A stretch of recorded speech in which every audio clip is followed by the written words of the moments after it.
So our webinars is being recorded, right? And the program which we developed together with Onara company, it's called Current Trends in Teaching English 2.0. The first version was launched last year, and actually we covered some important issues related to current trends in teaching English. At the end of my talk today, I'll send you the link of all the recordings of the previous year. Yeah, actually we had 7 webinars dedicated to different issues, and this year it will be just a kind of not an updated version, but we're going to cover some other issues. So you see, we start today and finish 29th of May next year. So you see the webinar schedule here. And as you see, the range of topics we're going to cover is pretty wide, starting with the course book selection and finishing with tips for continuing professional development. So we have one webinar each month. It is on a Friday, yeah. Typically, it's either second or third Friday of the month, and we usually start at 3 p.m. So if there are any changes in this schedule, we'll let you know. So, and participation options, actually there are 2 options. The first is absolutely free. That means you attend webinars, and after each webinar, Onara sends you electronic certificate on participation. Then you'll get all webinar presentations materials.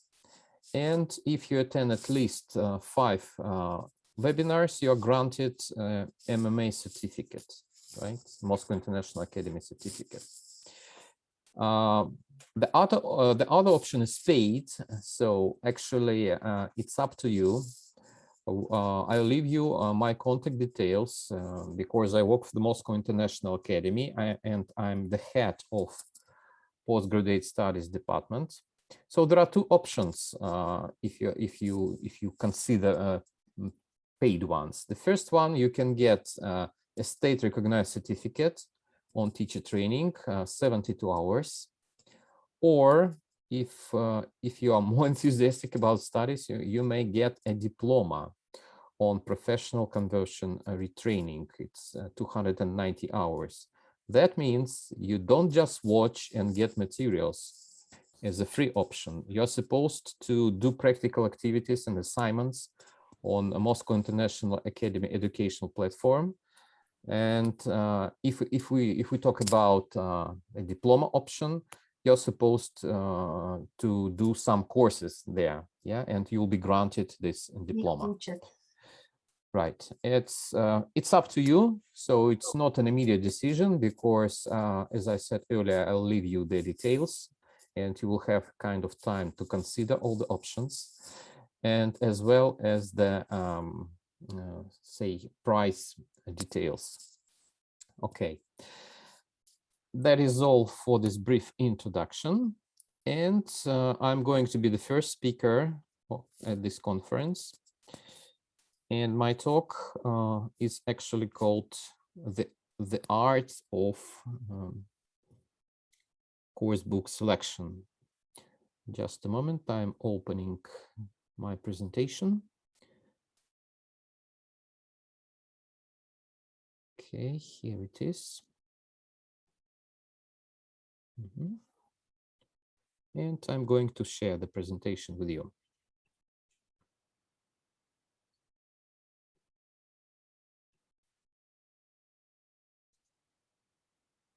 Yeah, if you can see it, please put a plus in the chat again that my presentation is visible. Okay, nice, thank you. And I called my presentation The Art of Choosing a Course Book. As you see, in many cases, the issue of course book selection is not as simple as it seems. In many cases, we have to consider many different things when we make our choice, right? For a start, I'll show you a picture, and in the chat, just put your comments if you have ever found yourself in this situation. Something somewhere surrounded by lots and lots of textbooks and just deciding how to make the right choice. Okay. All the time. Yeah, I see, for sure. I see. Okay. Okay. Yeah. True story. Yeah, agree. Why does it happen? So it happens for many reasons. Firstly, publishers issues their course books, as I'll be talking later, every 4 or 5 years. They either update the materials or issue the new titles, right? And it is the first reason for that. The second reason is that we're supposed to use various courses for various reasons, because we might have different individual students or groups, and their needs and their learning and teaching context is absolutely different. Right. So, well, and in my talk, I'll touch upon some important issues. And of course, it's very interesting for me to know your personal opinion about this topic. And my first question is, I'd like to start. How often do we change course books? So, are you a person who would rather change books, say, every second or third year? Or are you the person who sticks to a particular course book and follows it for 5, 6, 10 years because it saves preparation time and some other issues? So what kind of person are you? Just put your comments in the chat.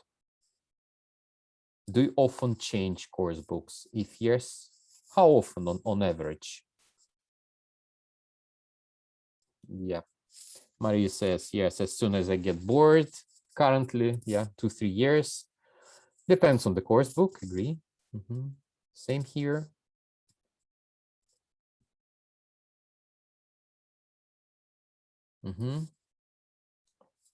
Stick to one particular course, but also use some materials from others. Yeah, good combination. Depends on the program. Yeah, 2-3 years, 3-4 years. Yeah, we have different responses. Okay, thank you. Yeah, I think it depends on many factors. First of all, yeah, I would agree with you. It depends on the program, on the curriculum, right? So, on the other hand, it depends if the book is really fresh and reflects, first of all, modern English language, contemporary English language, and corresponding realia, right? Because in the information age, things happen too often and too fast, right? And sometimes course books just fall behind because they can't reflect what's going on in the real world, right? Okay. And my second question would be, just a moment. Maybe it's not on the slide. So what is important for you in a course selection? So what points do you consider when you make your choice, when you select a particular course? So let's say, can you type in your 5 most important things or considerations when you choose a particular course book? Please leave your comments in the chat.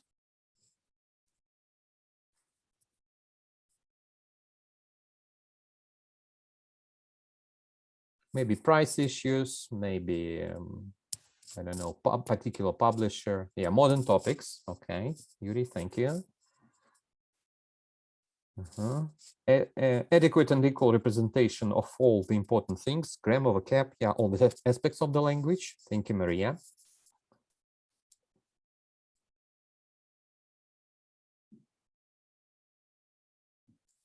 Contemporary issues, yeah, can't agree more, Irina.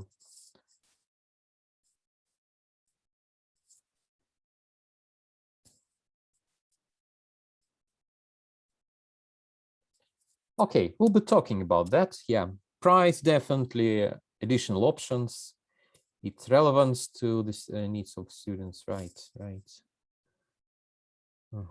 Variety of materials, native texts, authentic, I would say, texts, modern topics, right. Tasks for skills development or 21st century skills development, critical thinking, exciting topics, balance of skills. Okay, e-source. Okay, thank you very much. Thank you for your comments. Additional exercises on grammar and vocab, a regional aspect in the course book. Yeah. Yeah, so the list may be pretty long. So what I'm going to share with you right now, actually, there is a book which was written, I would say, 20 years ago, which is called Choosing Your Course Book by Ellen Cunningsworth, which is fully dedicated to the issue, how to choose the course book, right? So as it's not so updated, yeah, so I'm not sure you can find it maybe in the printed version or electronic version, but still I found some key ideas from this book, and which I'm going to share with you. So there is a nice table which you can use as a guide when you select a particular course book. So we have a kind of criteria, and so it's split. It is split into some subsections. Like first you see general aims and communicative course book and design organizations. And when you just look through the book, you can make your comments. So just put yes or no ticks, right? Of course, it's quite thorough, but if it comes to, for instance, if it comes to the course book for the whole language school, for instance, yeah, I suppose it's quite a serious consideration. So let's have a look what is here in this first part of the table. So general aims and communicative course book, yeah. What does it say? First, it says the aims of the course book correspond closely with the aims of the teaching program and with the needs of the learners. Yeah, you mentioned that in your comments. So it should correlate with this teaching context and program and curriculum. Secondly, the materials of the course book in line with the syllabus, right? So you know, in any course we teach different syllabus, no matter if they are grammar, vocabulary, communication syllabus, right? We expect the book will cover or will be in line with the syllabus. Then the course book is flexible and it allows different teaching and learning styles. Right. Of course, we're talking about a kind of ideal one, but you can pick up those criteria which is relevant to your teaching context. Right. So flexibility of the book is a good, I suppose, it's a good feature of a book, because sometimes we face two situations.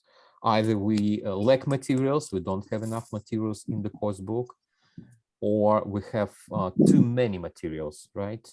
And in that option, we have more than we really need. It gives us some sort of flexibility, right? The next, the course book suited to the learning and teaching situation. Yeah, yes, it was slightly covered earlier, right? It's comprehensive and it covers most of all what is needed. Yeah. Being comprehensible, I think, is one of the requirements for a modern course and course book. And it's a good resource for students and the teacher, right? So it's quite resourceful, I would say. In terms of design and organizations, actually design matters. I think you will agree with me, especially if we speak about course books for preschoolers and young learners. So not only the content, but the visual part of the book and the design matters a lot. Many course books go through a kind of psychological tests when the course book is ready. So, or I would rather say before it gets ready, right? Different pictures which are supposed to be included in the book. So actually, researchers ask learners for their response, if they like it or don't like particular pictures. And the other aspect is a kind of psychological aspect. So does it refer to a particular age group, right? So when publishing, a publisher may have a selection of pictures or visuals, but they are usually tested, and they are tested on the target group. Say if we speak about young learners, so they are tested on young learners. Of course, it's a kind of focus group, right? Then in this regard, the content of the course organized well according structure, functions, topics. Yeah, we know that some books, course books, may be different. Some are more organized, some are maybe less organized in this regard. The next issue here, the content of the course book are sequenced well. So it's like it's connected. The lessons are connected to one another, and there are sort of bridges. It's like a lesson. Yeah, we have transitions and bridges between the parts of the lesson. Right. So the grading and progression in course book suitable for the learners, right? And the course book allows the students to complete the work needed to meet any external syllabus. So this is the first, I would say, part. Then if it comes, for instance, to skills development, right? So we see that ideally all 4 skills should be adequately covered in the course book and to be in line with course aim and syllabus requirements. Yeah. Also, we expect the course book has adequate materials for integrated skills work or integrated skills development, right? So I'm not going to comment on any point here. You'll get this presentation, yeah, and I think you will read it more carefully than in my brief presentation here, right? What other things should be considered? Of course, methodology, right? So the approach is appropriate for the learning or teaching situation. So level of students that can be expected from the course book, match with the students' learning styles and expectations, and some other factors. And of course, some very important component of, say, of a course book or package, yeah, as we say, these are the teachers' books, right? So they provide adequate guidelines for the teachers and maybe additional materials, things like that. And last but not least, it's about the price issue, yes, and the quality of course books, that they are, say, long-lasting. And you know, there were some cases when some, I would say, fraudulent or just fake books got to Russia. They were published by, and they looked absolutely as the publisher's books, but the quality of paper and so the print and other things, they don't actually meet hygienic requirements, right? And the price is actually half price, and it's a kind of law violation, right? One more important consideration these days, it is if the course book is easy to obtain, yeah? So can you buy the book in your region? Yes, for instance, can you buy it in the digital format, as the contemporary course books may be in printed or digital formats, right? Okay. So apart from that, I would rather say that there are some key practical considerations which you need to take into account when making your choice. Of course, it relates to age, yeah, because course books are age-related, level, content, so your teaching context as well, components, and additional resources. So further in my presentation, I'll give a kind of list of options which a contemporary or modern course book is supposed to have. But I believe mostly these are 6 or maybe 7 key considerations. Yeah, of course, price is a very important consideration here. So, but more or less, we base our choice on these considerations. But I strongly believe that the key consideration, and when I talk to many teachers in our live sessions in Trendy English, we have live sessions which are called «Откровенный разговор об учебниках». So, and you can get actually recordings. And most of the speakers who share the experiences about using a particular textbook is put number 1 to the issue of the teacher is supposed to love the book. If he or she doesn't, so students will not love it as well, right? So first of all, you're supposed to choose the book for your taste. If you like it, if you like the structure, if you like the materials, if you like the components. So it's number 1 consideration compared with some other ones, right? Because if you don't like the book, so the students will feel it, yes, and maybe you'll have to have a kind of struggle inside you, yeah, that I have to use this book. I don't like it, or maybe the book sounds or looks disgusting to me, but I have to teach using this book. That's why, of course, it makes teaching more and more difficult.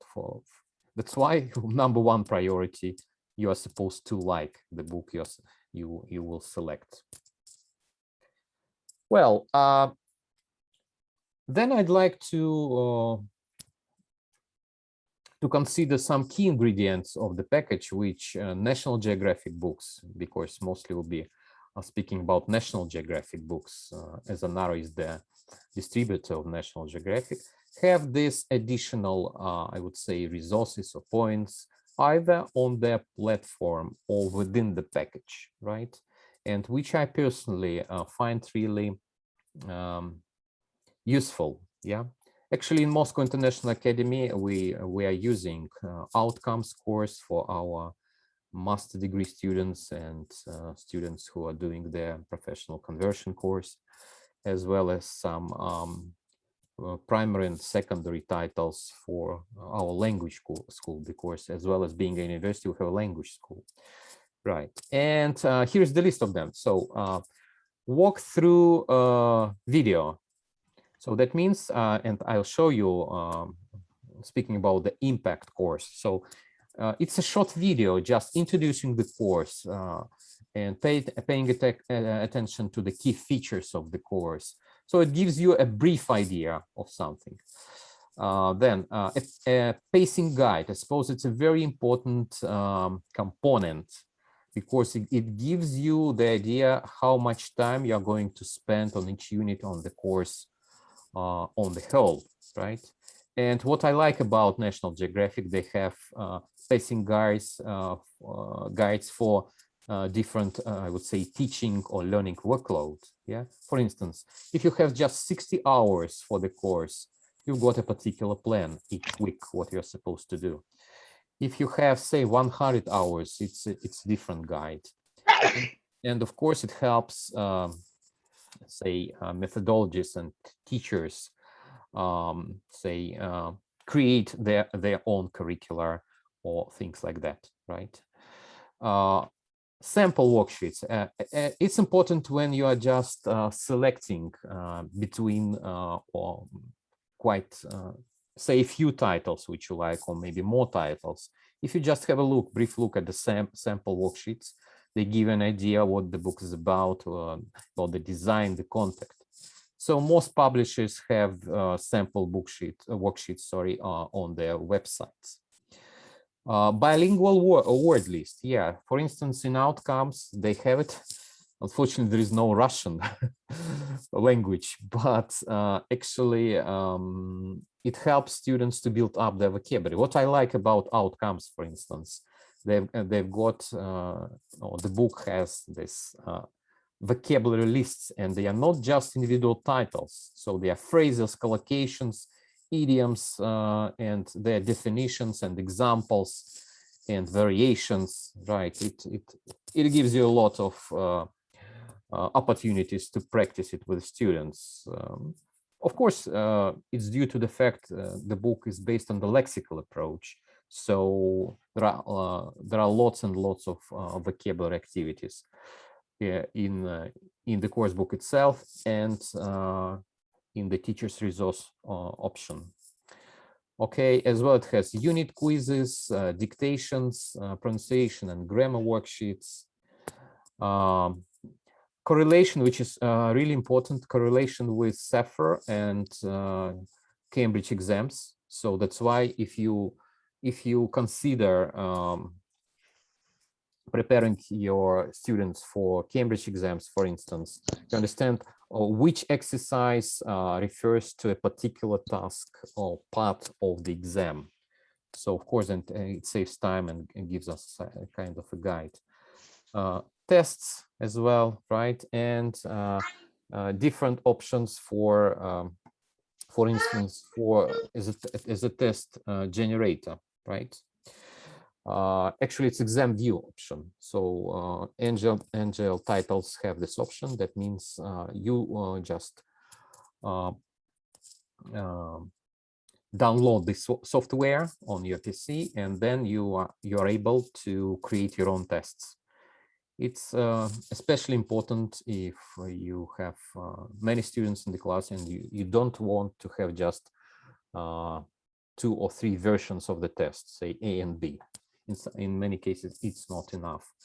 Or another issue, if we speak about, say, university students, so they easily get teachers' book materials and answers and keys, you know. And if we can, say, create an individual test for each student, and test generator allows us to do it, it's a great advantage, I would say. So now I'd like to share the information, brief information about the course book for secondary school, which is called Impact. Just understand what information we can get from the website. So I'll share the screen. So here it is. So you see a dedicated website. So it's National Geographic Learning. And for each title, you have a kind of description like this. So the levels, for instance, for Impact, it's a 5-level course from A1 to B2. Then we have the key idea behind the course. So we have this course introductory video, yeah, which you can say at the stage of selection, which you can watch. What I particularly like, as the course has a few versions, if you click just at the British English version, we have the titles covers and this teacher companion site or student companion site, which we can explore. But what I like, for instance, a very interesting option by National Geographic, you can take a tour. So there is an interactive sampler. And if I just look, yes, if we just click on it, you have the sample, you can have a look at it, yeah. The key features of the course, and then some comments and guidelines, how to use the course. So as we see, we have all necessary information about the course. For instance, this course covers cross-curricular topics, yes. And then we have some comments next to each kind of task here. So as well, there is a professional development section here. And it's nice that it's introduced by Dr. John Kang-Shing, who is an expert in teaching kids, right? And the book itself, the teacher's book, has this dedicated sections and videos from her, right? Materials for teachers and learners, we have it, and then we have actually the spreads of the book, yeah, so you can see what the book or particular units can look like, or what they look like, yes, and then the materials here. So it's very important, I suppose, when we make a course book selection, right? Just to understand what it looks like, right? So it's a nice tool, so just to be used when we select. One more thing, just I'm finishing, yeah. We have important information. For instance, I was talking about scope and sequences of pacing guide. I'll just briefly show what it looks like, right? It's a pacing guide. For instance, if we have 2 or 3 hours a week, we have a plan what we're supposed to do each week, yeah? If we have more hours, say 3 hours or 4 hours a week, or 5, 6, for instance, if we have enough time and enough lessons for that, it's slightly different. Yeah, but it's a very good guideline what a teacher is supposed to do. So I find it really, really useful. And one more option which I'd like to share, again, it's Cambridge English Qualifications Correlation. Yeah. So if we just have a look at different exams, for instance, on the screen, you can see CAT exam, Key English Test, right? We see different parts of the exam, format of the task, and corresponding activities in each unit. And you see the pages here where we can practice this exam skills, or where there is an exam activity, for instance. So I really find it also quite useful. And we have a try or sample unit, as you see, which is also, it's all here on the website. And in many cases, you don't need to go to the bookstore, say Bookbridge, right? To take the book in your hands and just to turn the pages. Yeah, I believe much work may be done when you are at home and you just go through different websites of the different publishers, and you just understand the key features of a book.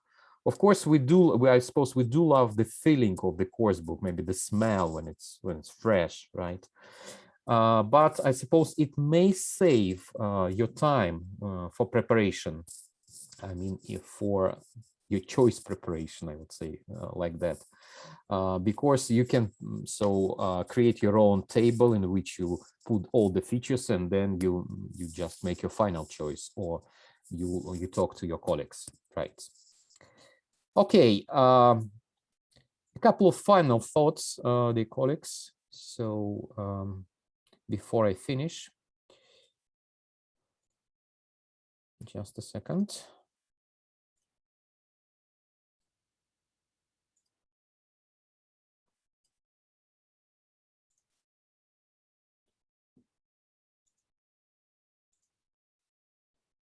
Okay.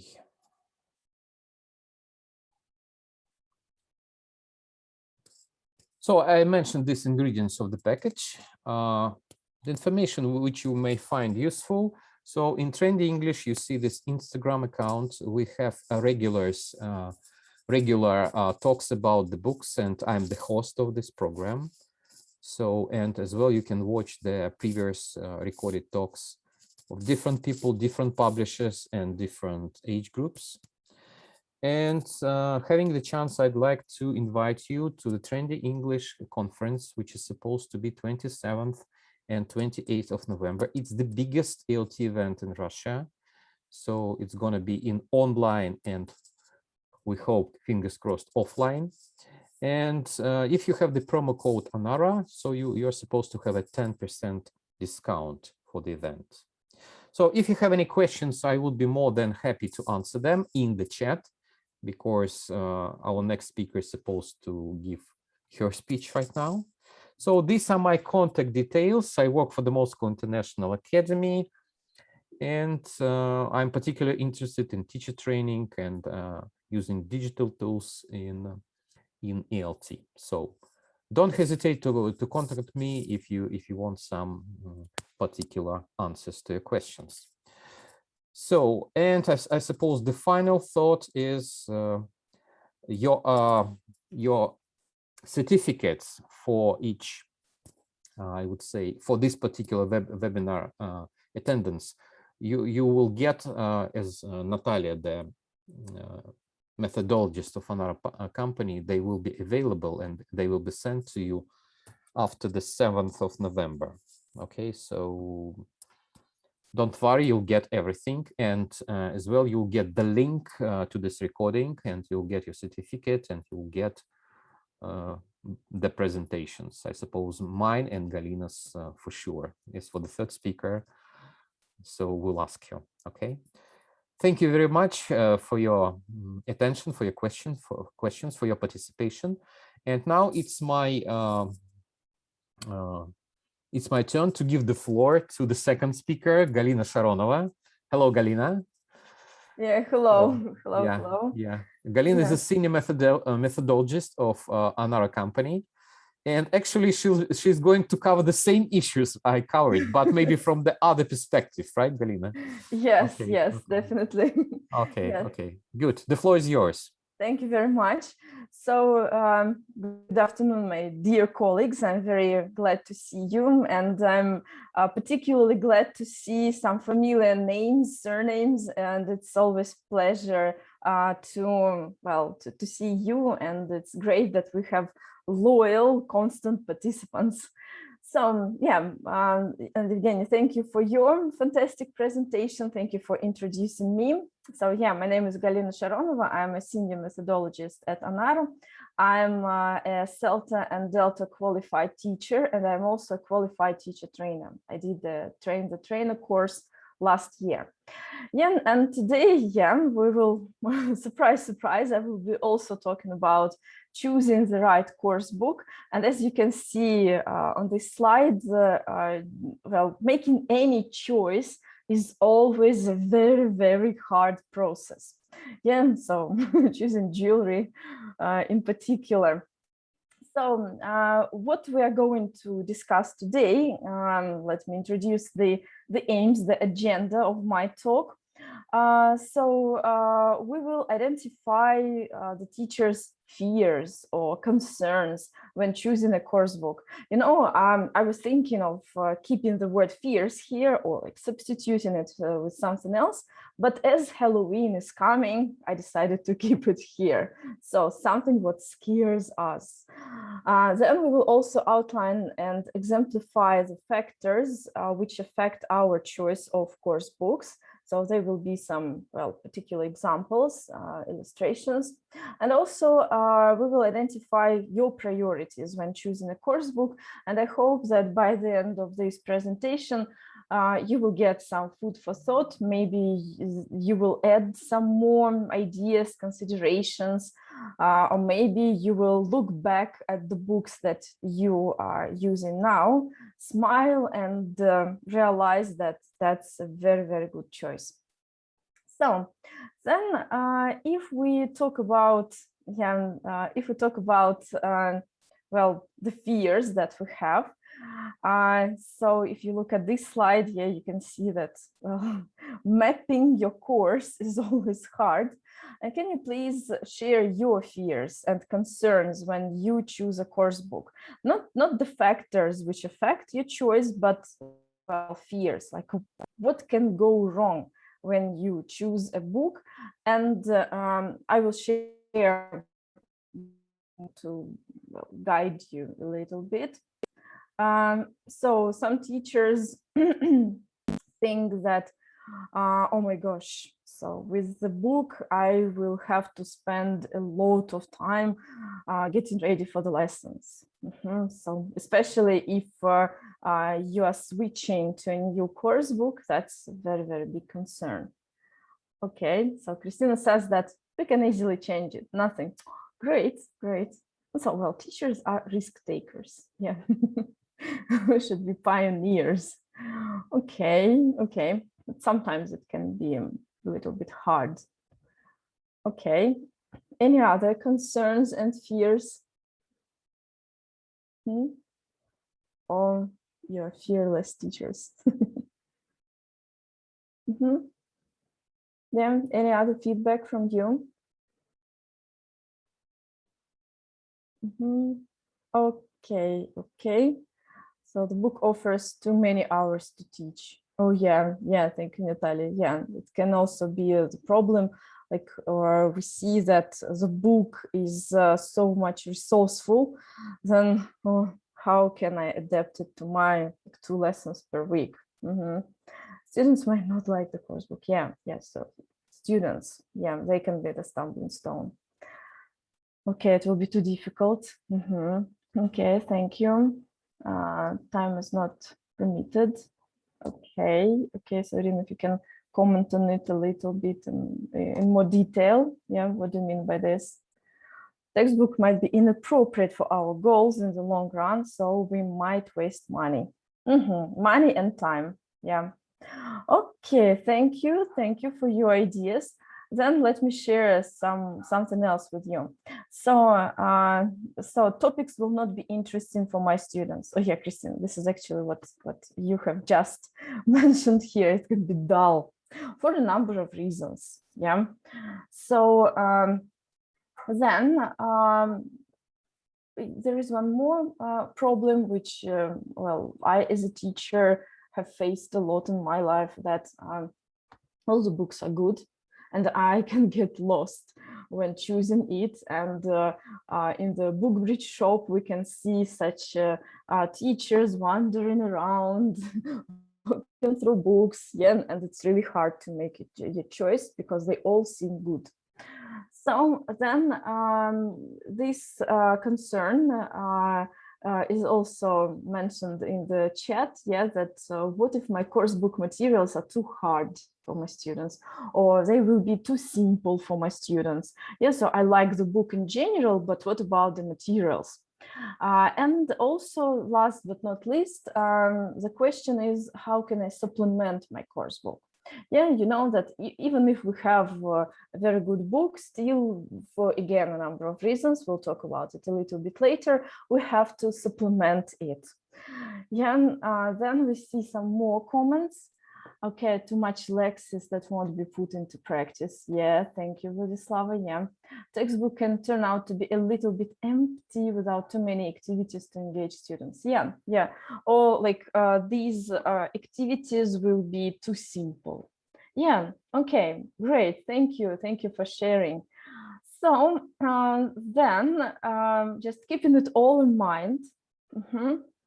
And okay, one more comment. Not enough grammar or vocabulary, or the structure can be illogical. No vocabulary recycling. Yeah. Okay, great. So I'm so happy that you are such, you know, well, conscious teachers, yeah, demanding teachers.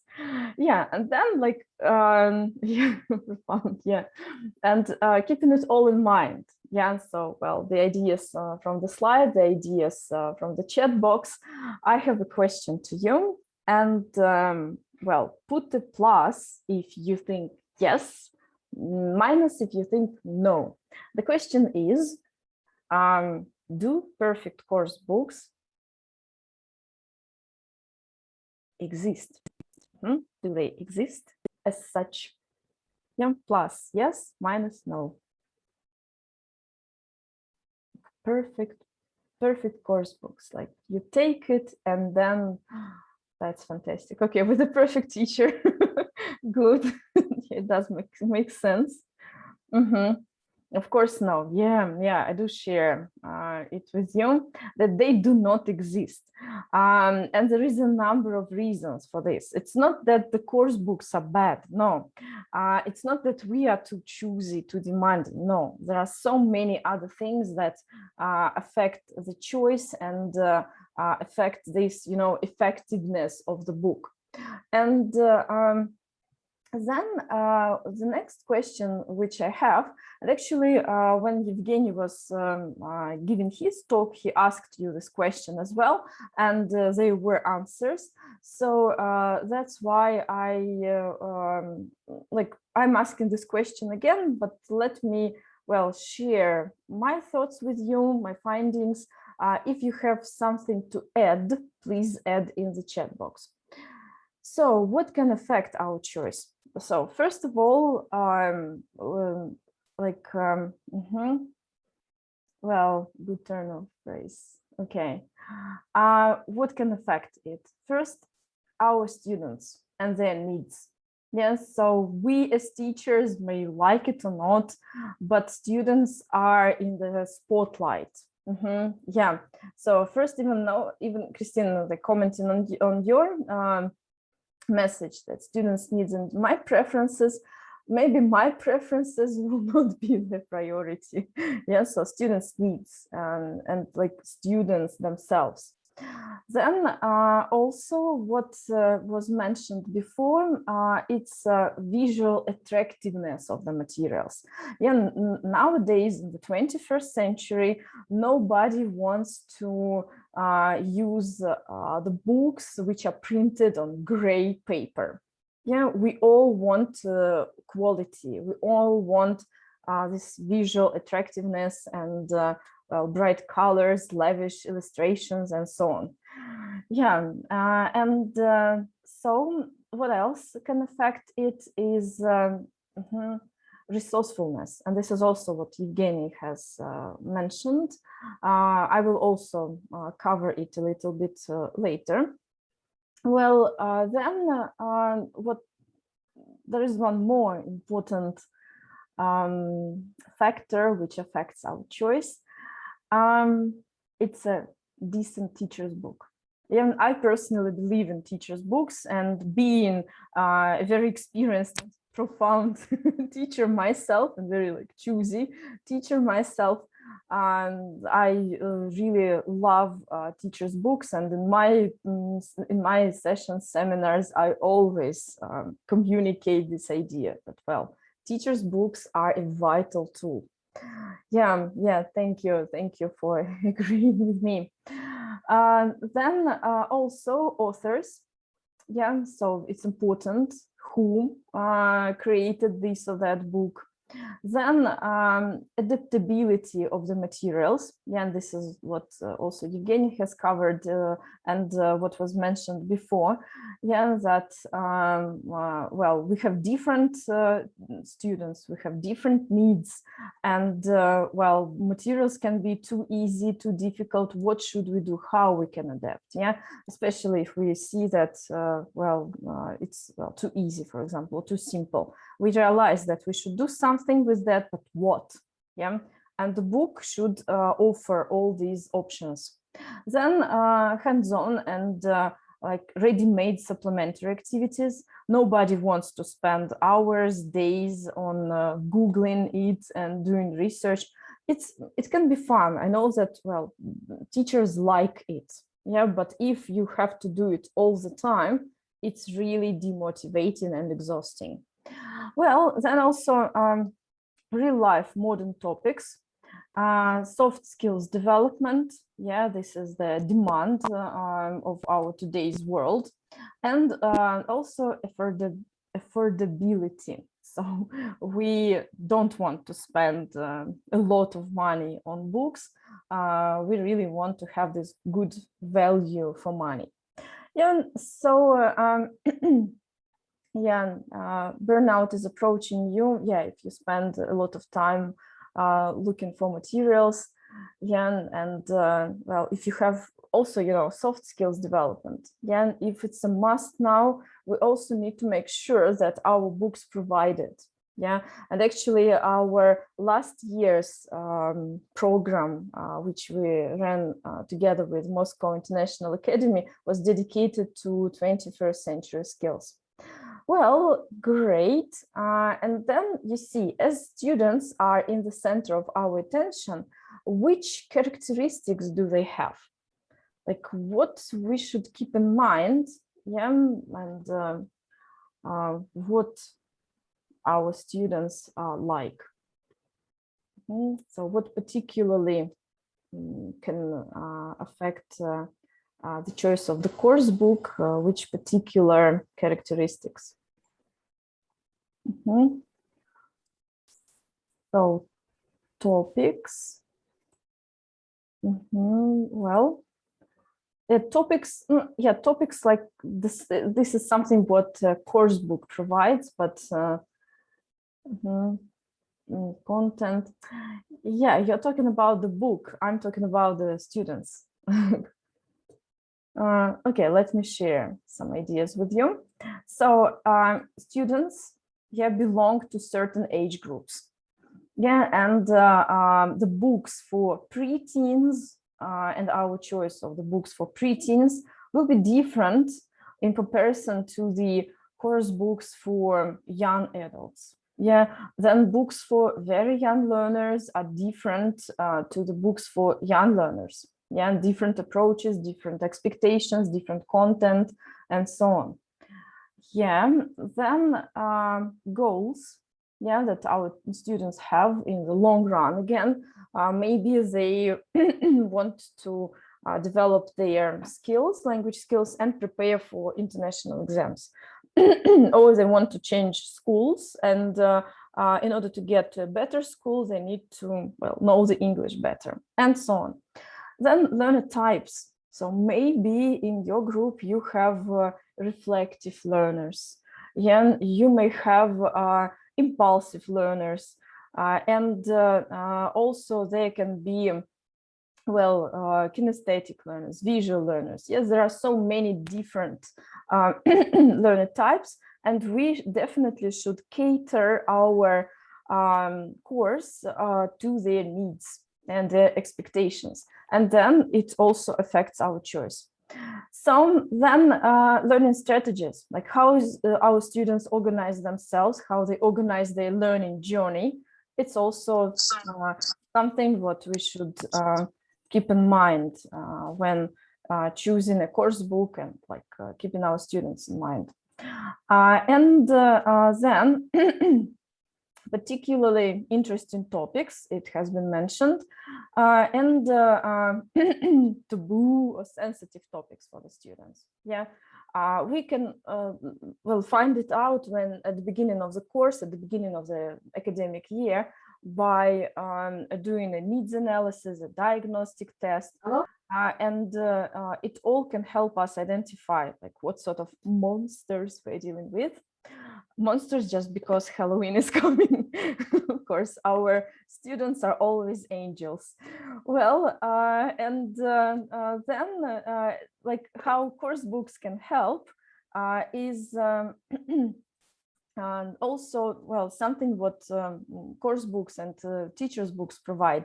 Here you can see an extract from the Keynote book, and it's the preface book. It says that this course book is good for for adults, young adults in higher education or in work who need English for in their professional or personal lives.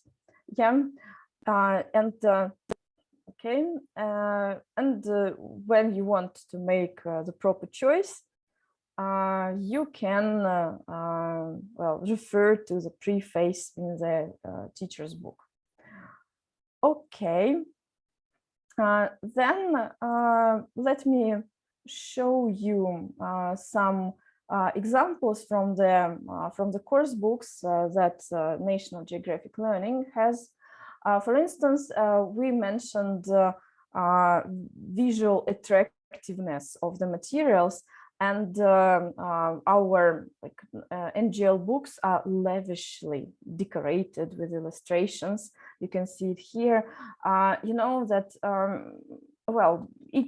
each photo tells a story, and frankly speaking, with good photos, with good visual materials, you can build half of the lesson or the whole lesson just based on the materials.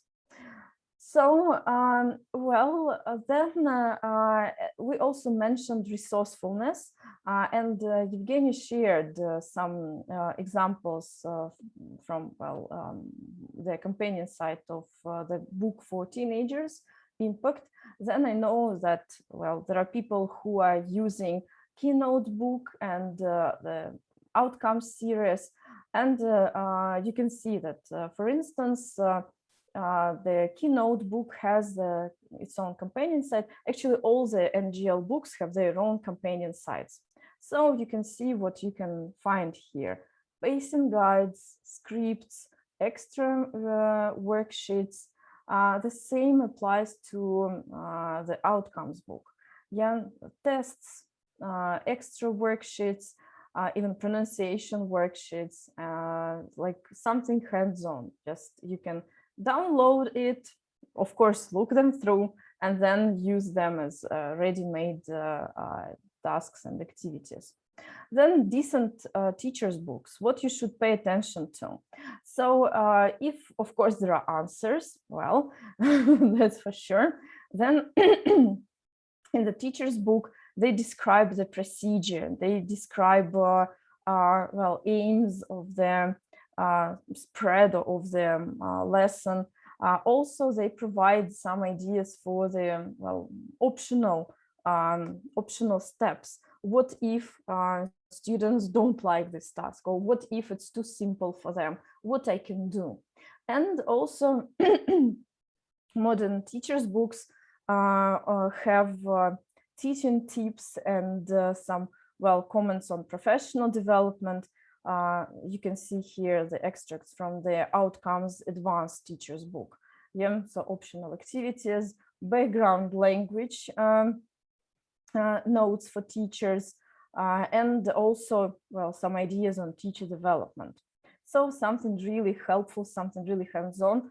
And there are such tips which can be really very beneficial and helpful for both novice teachers and experienced teachers. So then we also mentioned that books should catch up with the reality, yeah, and they should be real life and modern topics. And you can see this fantastic extract from the Outcomes book. Nowadays, there is a very trendy topic, which is mindfulness, well-being. Yeah, and here is the whole lesson dedicated to it, a very inspiring text. So, like, you should double check, which modern life topics are included in the course book.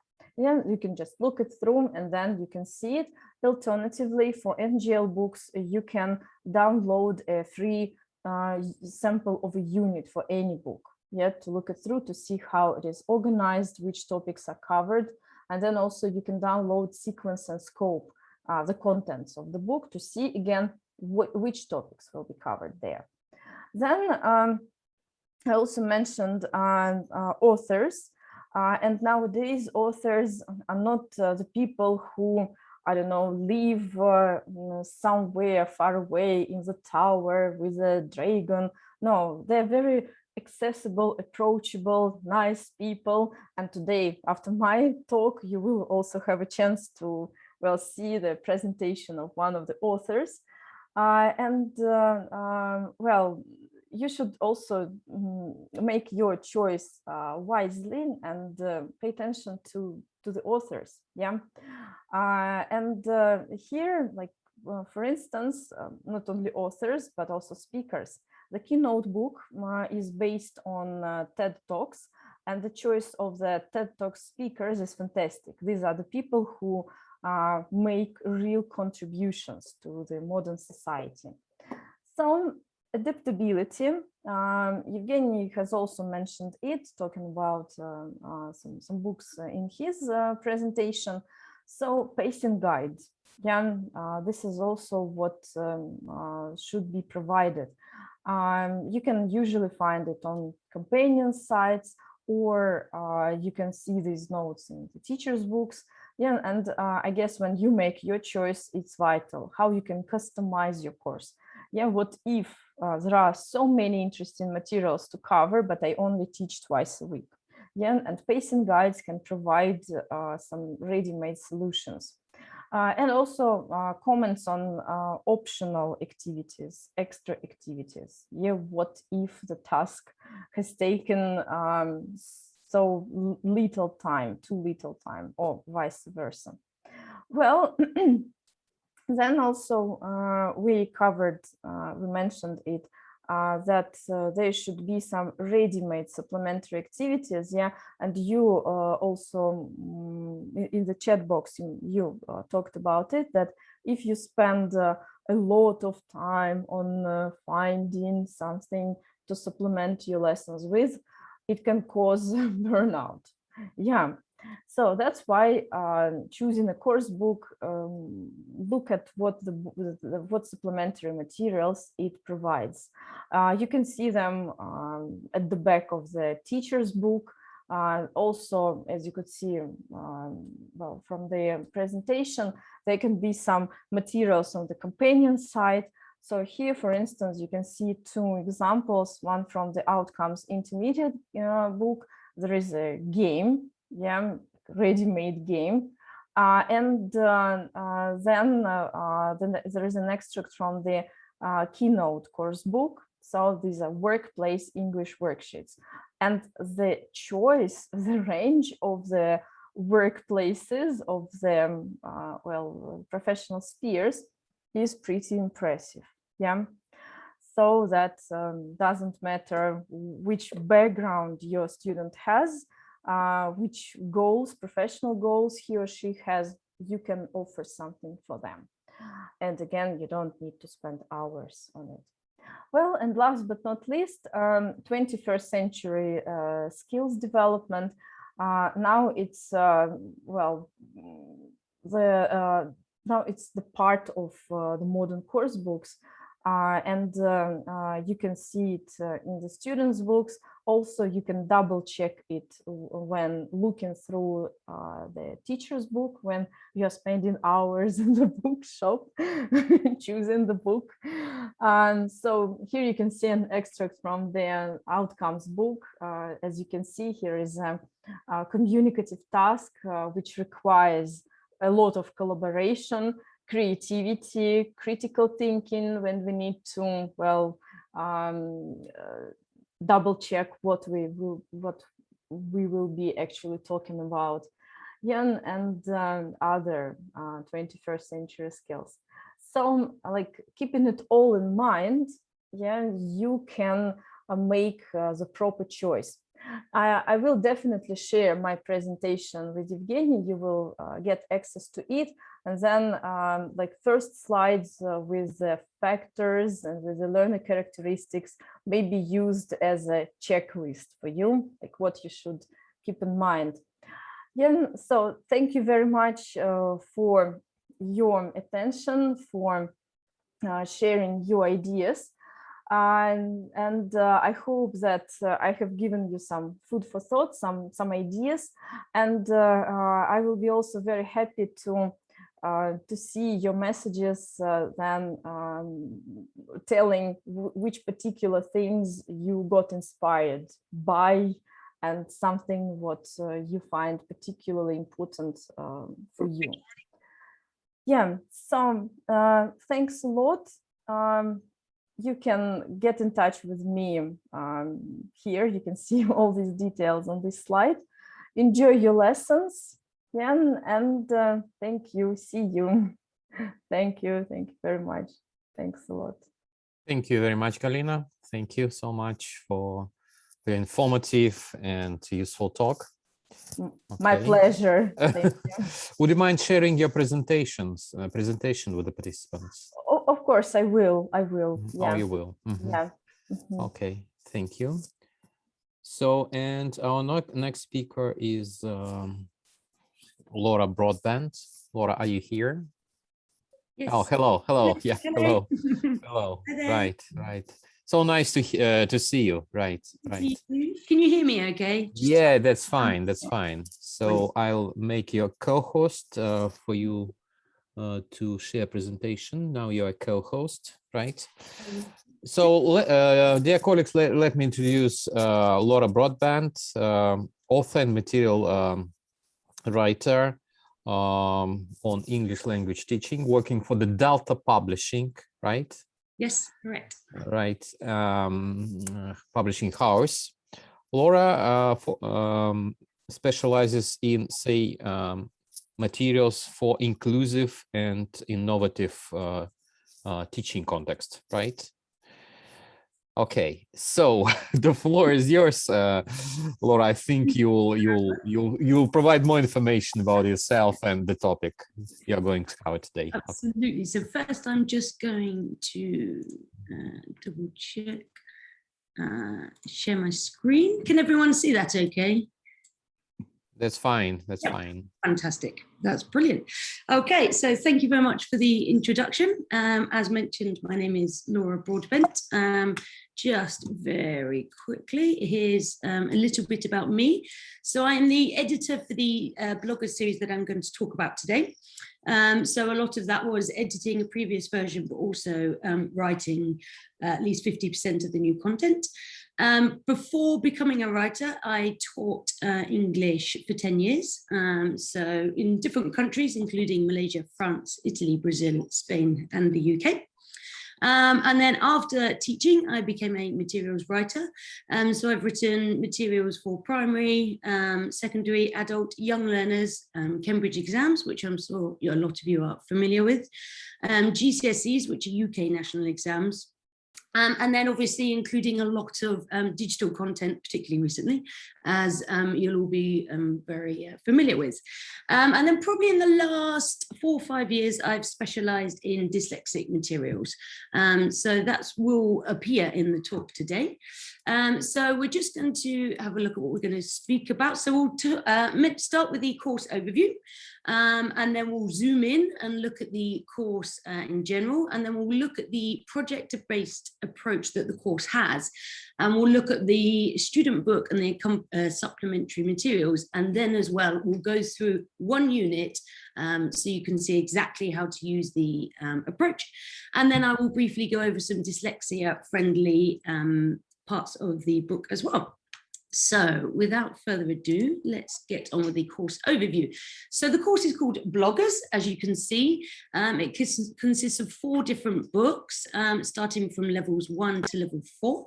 It goes from A1 to B1 levels. You can push it up to B2 as well, as I will mention. Each course contains a course book, so a student book, a workbook, a teacher's book, and all of these have the digital version and with the app as well. So they all come with videos, so it's a heavily based on video content, this course. So of course it has the digital side to go with it for you. It's aimed at teenagers from 11 to 15 for different state educations around the world, as well as private English classes. It really focuses on mixed ability classes, which I think as teachers, you're very aware that you will have a class of, I don't know, 5 to 35 students, and they all have varying levels. So one of your main challenges as a teacher is to be able to offer suitable learning and teaching to all of those. It's an international approach. So obviously with our world today is incredibly international. So the book looks at that. It also looks at the different exams that you will come across as a teacher, and the different formats of exercises and tasks that students have to be able to do. You can teach it face-to-face in your face-to-face classes. You can teach it online, virtually, and it will cover basically all of the things you need without you having to do anything, is the aim. So we'll just have a quick overview of the student book to see what's inside it first, so that when I'm talking about the unit, you feel comfortable within what it sits inside. So you start the student book just on the left here, you can see the pink page. So each unit of a student book will start with the beginning double page, and then you'll have 2 lessons, okay? And then each lesson is a double page. And then after that, you will have a double spread of grammar, which is in the top right turquoise. And then you'll have a double spread of vocabulary and activities, which, as you can see, is the mind map here on the top. And then at the end of each unit, you have a single culture blog. And this is really where the international and teenagers come in to engage, because each culture blog will teach you about a different aspect of a teenage interest from around the world. And then finally, you'll have your challenge, which is the final unit project, which the whole unit is working towards. And then at the end of the book, as you can see here at the bottom, you have grammar exercises. You have reading extracts, which are essentially graded reading. So you might be familiar with graded readers, which are fiction that are graded to certain levels. So you have those with accompanying activities, and a lot of them are based with the same tasks that you'll find in exams. Then you have long English projects. So these can be term long, or they could be a few weeks. It's completely up to you.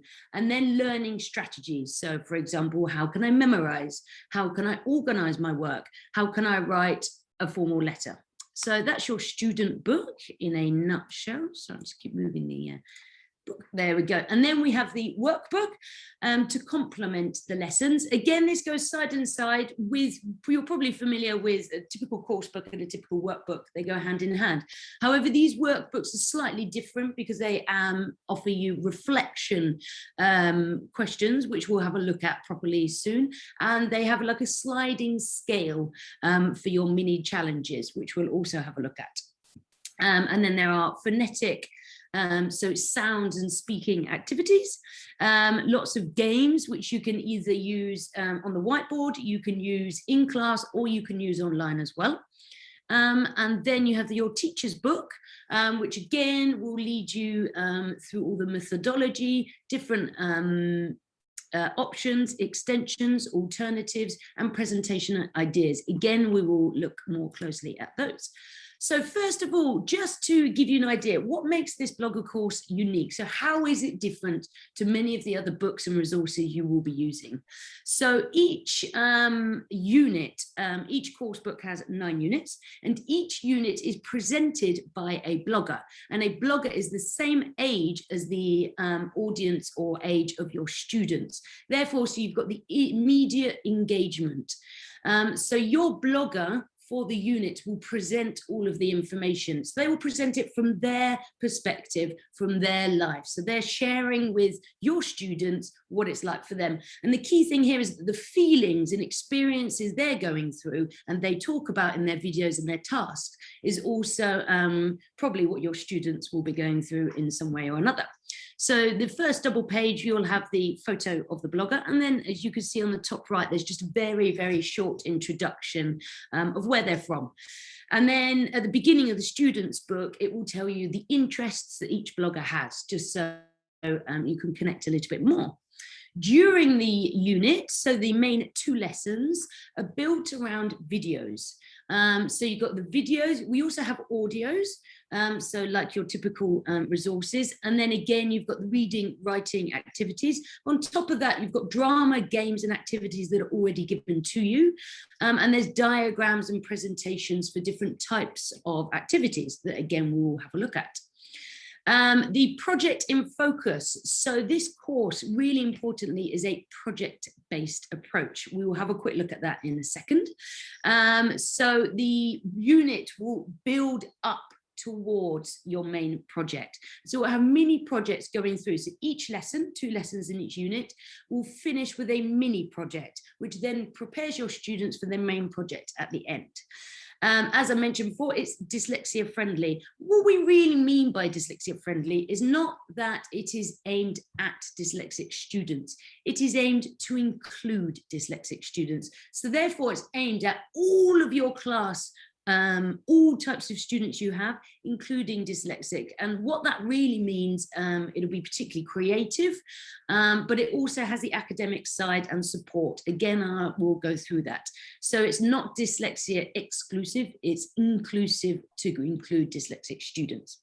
And then finally, the cultural awareness and reflection. So as particularly as we're teaching secondary school children, you know, they're about to go possibly into work or higher education or different vocational subjects. So we are really preparing them for the world outside.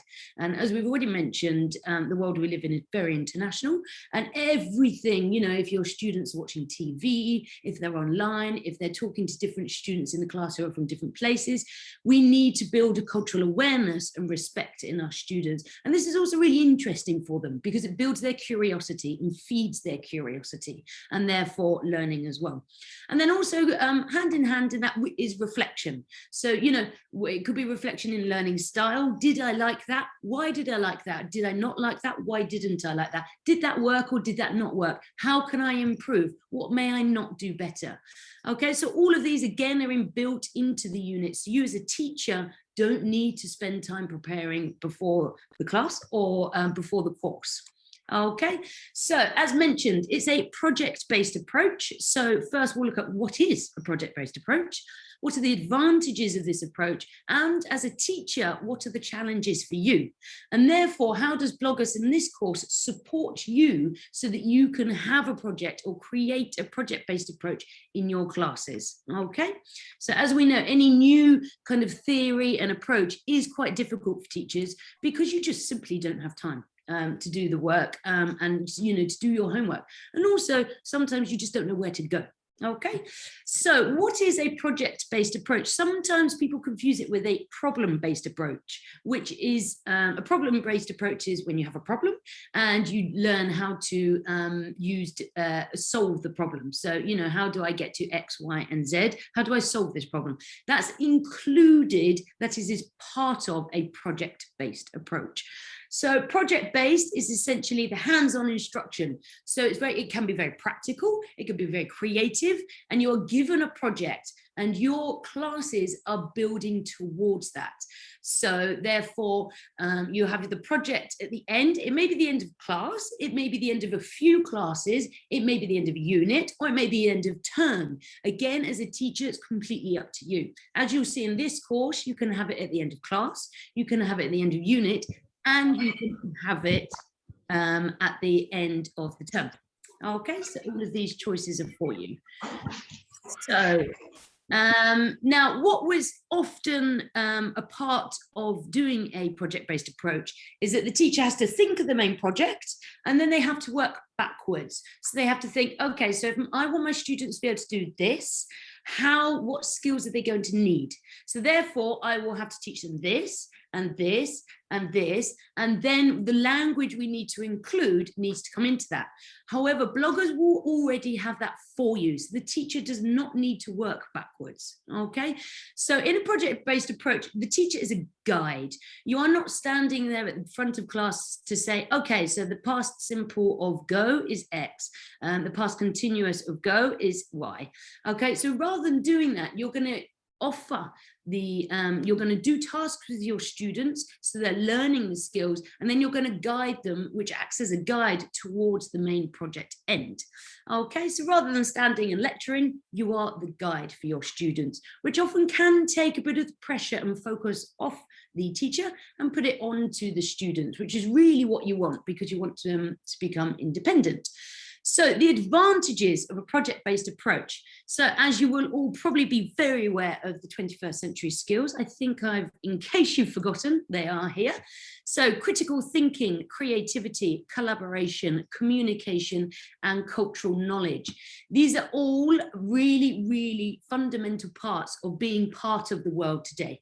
And they are things that as teachers, you are constantly being asked to include into your lessons, as well as the syllabus, as well as well-being, as well as social awareness. Okay, so you've got a lot for you to include. So having the 21st century skills included in the approach of the course is really helpful for you.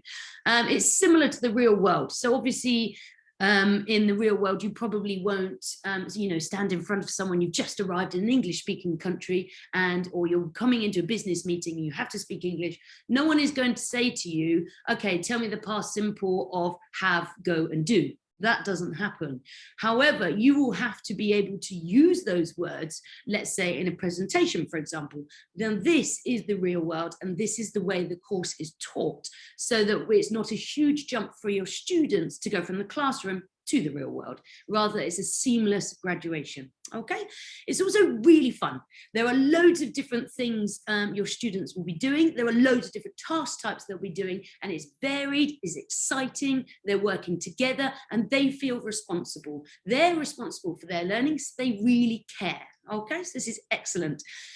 Your students will become independent, again, because you're giving them the problems, you're giving them the final objective, and they will be working out how to get there in groups, in pairs, independently, all of them together. And this bit by bit will build their self-confidence, because they will learn with every single lesson, with every single mini project, that they are capable of doing this.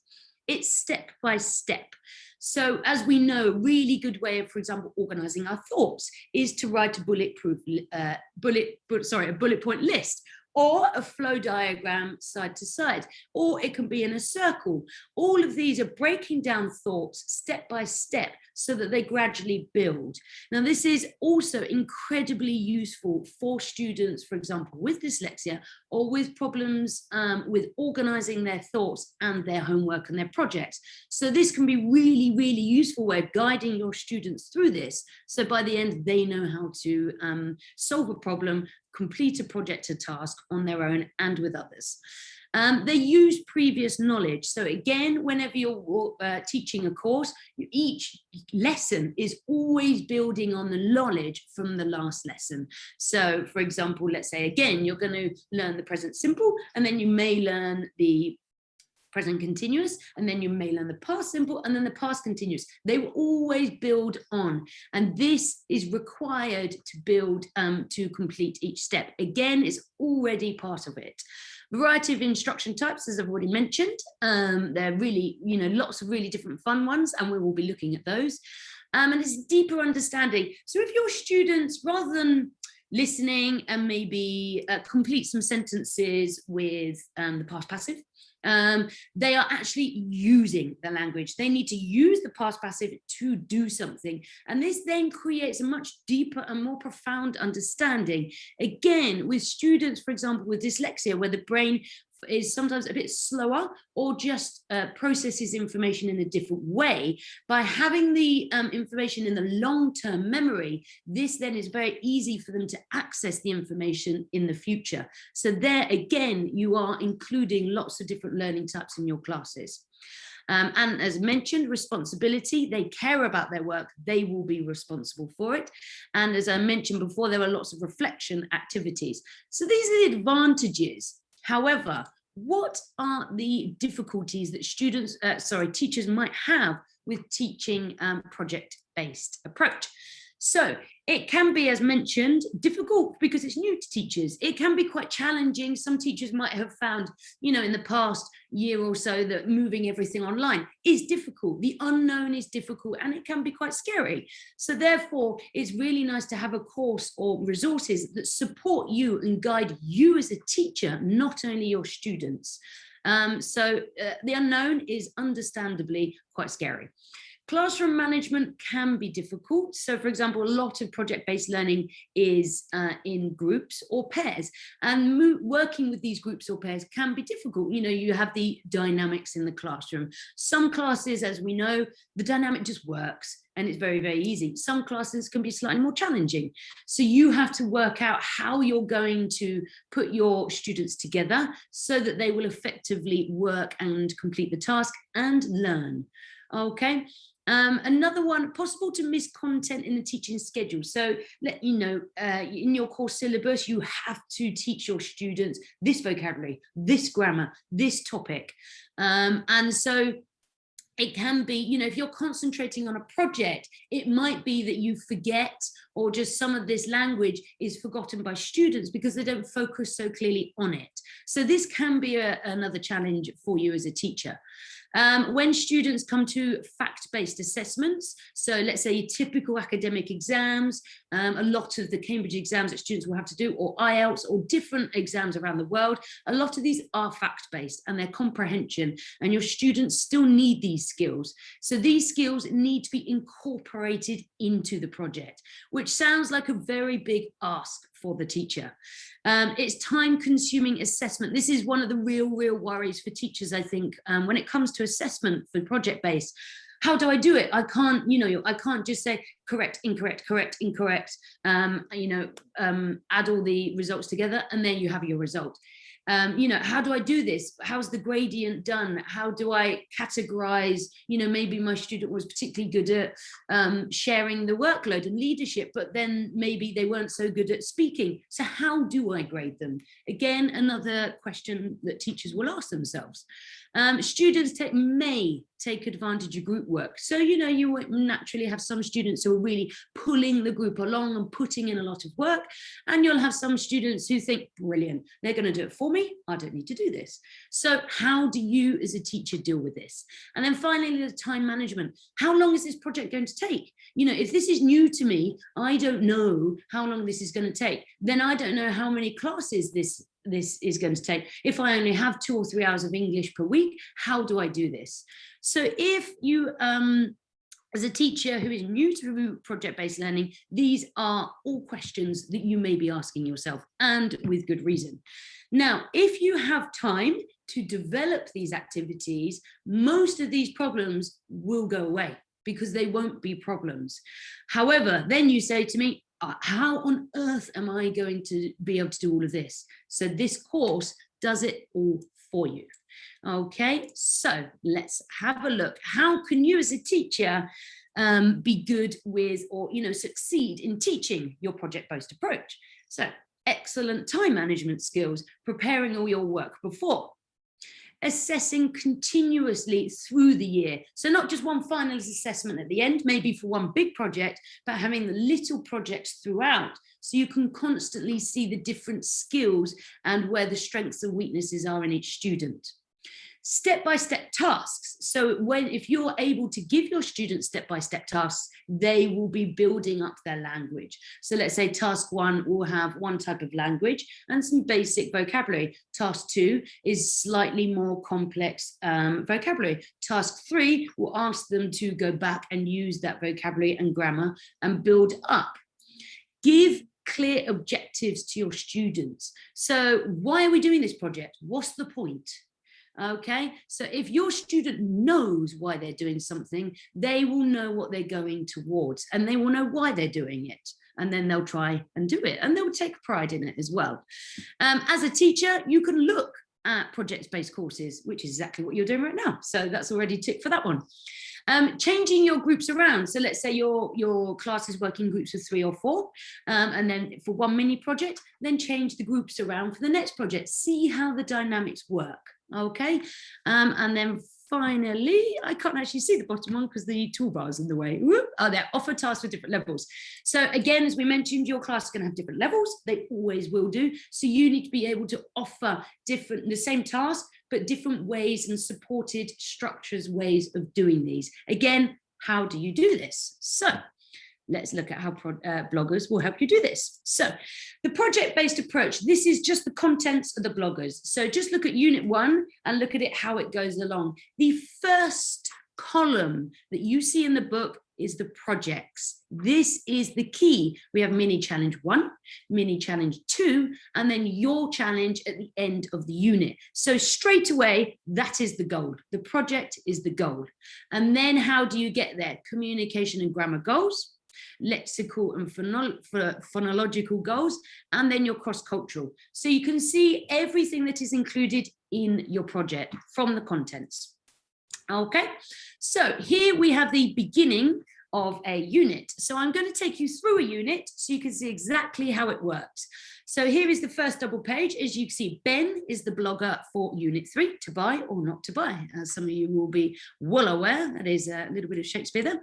So here we have Ben, he's from San Francisco in California. And in this unit, you, the teachers, will learn about mass consumption in the US and its alternatives. Okay, clearly here we have your challenge. So at the end of the unit, your challenge will be to present a documentary about overconsumption at the San Francisco International Film Festival. 1, straight away, you have the goal. This is the main project, and this is what your students will be working towards. Next page. So this is lesson 1. As you can see the layout of the page. So we've got tasks 1 and 2 on the left and 3 and 4 on the right. Task 1 is visual, it's looking at a photo. Task 2 is a video. So it's Ben who does the video. And so students will be looking at Ben to do the video. Number 3 is reading, okay, and looking at statistics. So students are not only learning to read text, they're extracting statistics and using them. And then you have, oh, sorry, bear with me. We have an automatic Hoover in our house and sometimes it goes off. So then you have task 4, which is having students discuss together. So we were finishing on speaking using the language they've used. And then we have the mini challenge, an art exhibition. So this is your first mini challenge. Again, the mini challenges are the projects. This is your first project, okay? So this project will be building your students up. So they are going to be using the skills and the language. So as you can see in the turquoise boxes, is the grammar your students are going to be using, and the orange boxes are the vocabulary that your students will be using. Therefore, they clearly have the vocabulary and the grammar that they need. This will stop this falling by the wayside. As a teacher, you have this in front of you. The students have it in front of them. They will constantly be using it in the tasks. Therefore, it won't be forgotten, okay? And then lesson 2 is, again, you have different tasks, 1 and 2 on the left, and then you have task 3 on the right. Again, you have a new vocabulary. So this is slightly more advanced vocabulary that students are going to be using for task 3. And again, here you've got the mini challenge. So this is the next mini project. So in this one, your students need to promote sustainable future for the city of San Francisco. Therefore, they're going to create their own video.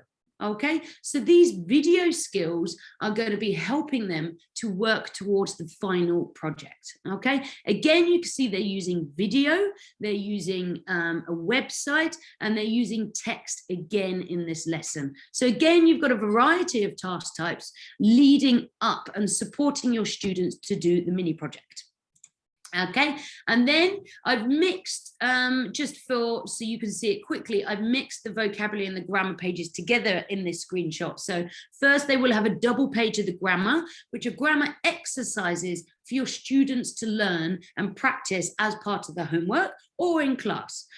So this again is making sure your students have this strong base. So as we mentioned before, although we want students to be able to be project-based approach, all of the 21st century skills, they still need to be prepared for exams, because exams is what they will come across as well.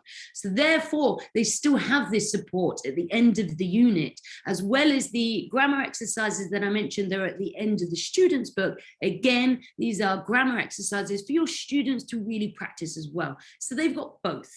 And then you've got the double page vocabulary. Again, I've just cut off, so I've got half the page here. It's a really visual mind map of the unit vocabulary. So again, there are activities right next to, on the same page.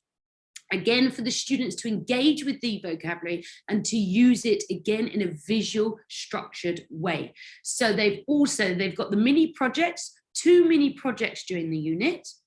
Then they've got this practice, and then at the end of the unit, you will find the culture blog here down on the right, an artist with a message, for example. So this artist created the art made from recycled materials, which again is in the theme of the unit. And then everything has been building up to your challenge. Present your documentary in a film festival.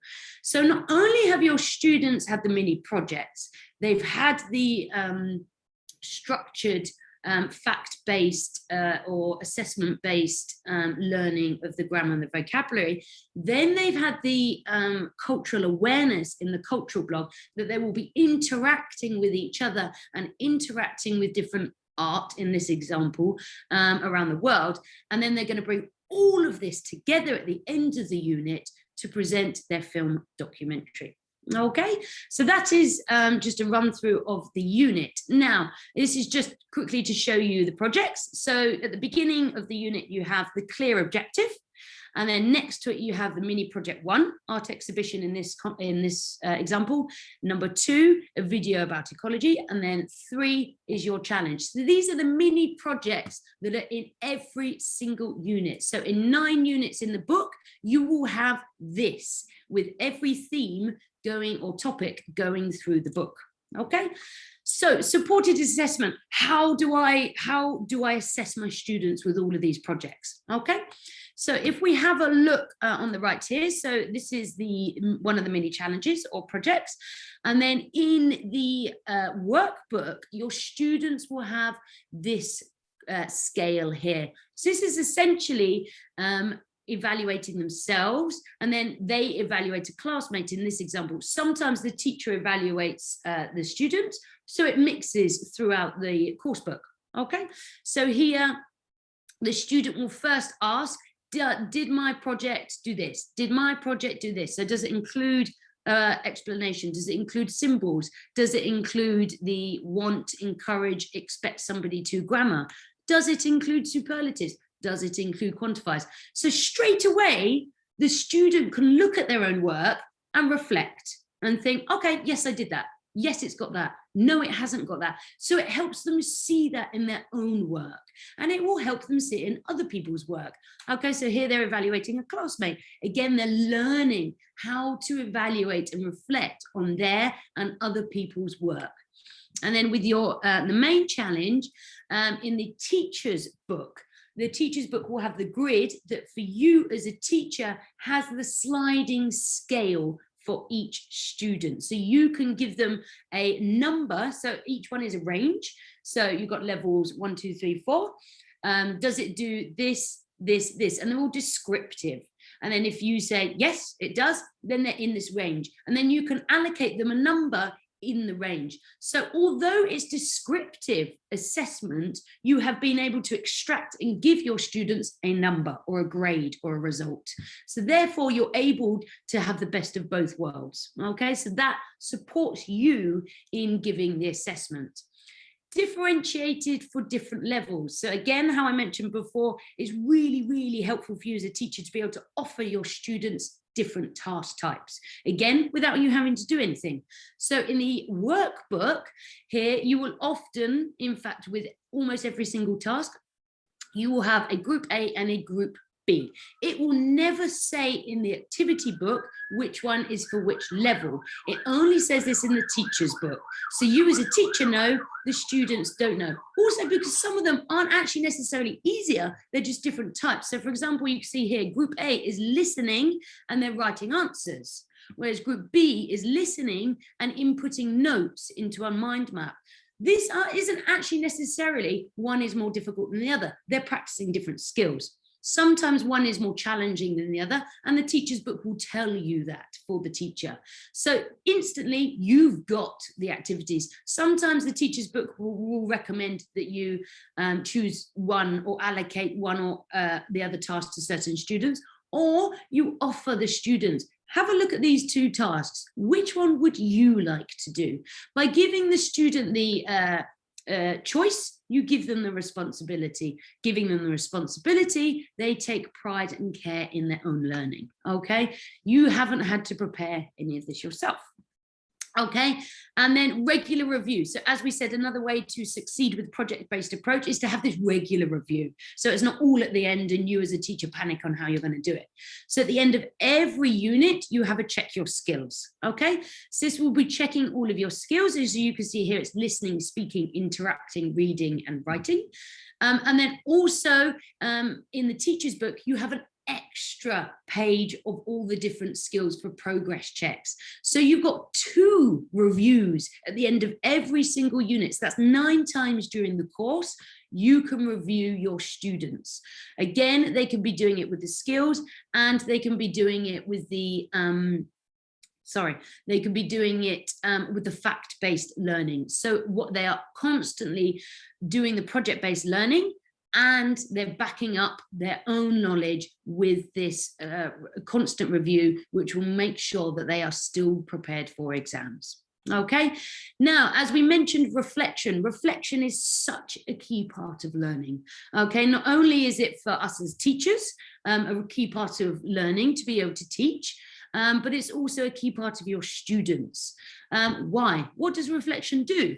It develops awareness of the language they're learning. Okay, so different vocabulary, grammar, your different syntaxes, the styles, the pronunciation. As we know, there are so many aspects to language. So reflecting on it and taking time sometimes just to think about their learning is really key. As we know, a school year is crazy, students having to do things left, right, and center. It can be quite overwhelming, not only for the students, but also for you as the teacher.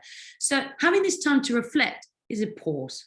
And this pause is when the knowledge will go into the long-term memory, and that's when students are then able to use it in the future in different contexts. The reflection develops metacognition of reading strategies. How do I read? How do I understand different texts? How do I understand an article? How do I understand, a formal email? How do I understand these statistics? And so it will ask the students to ask themselves. And then by doing all of this, it creates independent learning and confidence. So as the example here, as we saw in the unit, the artist with the message. Okay, so the students are reading the text about the artist. What message does the artist want to give? And what does the picture make you think of? Now, in the workbook, how do I talk about a work of art? So here you will always see the reflection has got the little light bulb here, and it's always in purple. So it's really easy to see. So basically the calm purple is the reflection moment.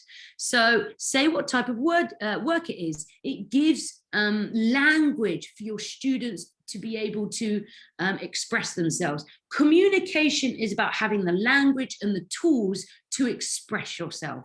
And this is exactly what this reflection is doing. It's giving you the language to be able to ask yourselves questions and answer them. This is a really, really important life skill as well. Okay, and then with the grammar as well, we've got reflection questions on the grammar. So you do the grammar activities and tasks, and then you, for example here, what is the difference between the sentence and in my own language? So the students are looking at, okay, so what are the differences? Because if they see and understand these differences, they can make these connections for new language in the future. Okay, so this essentially is making their learning much more effective in the future. Your teacher's book. So every unit with the different lessons. So remember, there's 2 lessons in each unit. You have game options. There's an example here, the consume and throwaway, which is the game where the students write the word on the top, and they have to explain this word and make their partner say the word without saying any of the words below. This game is given to you as a teacher, and these are throughout there in every single lesson, in every single unit of the course. There are extension activities for any students who finish fast. There are alternative options, which are either supporting lower levels or stretching higher levels. Creative presentation ideas, these can be photocopied.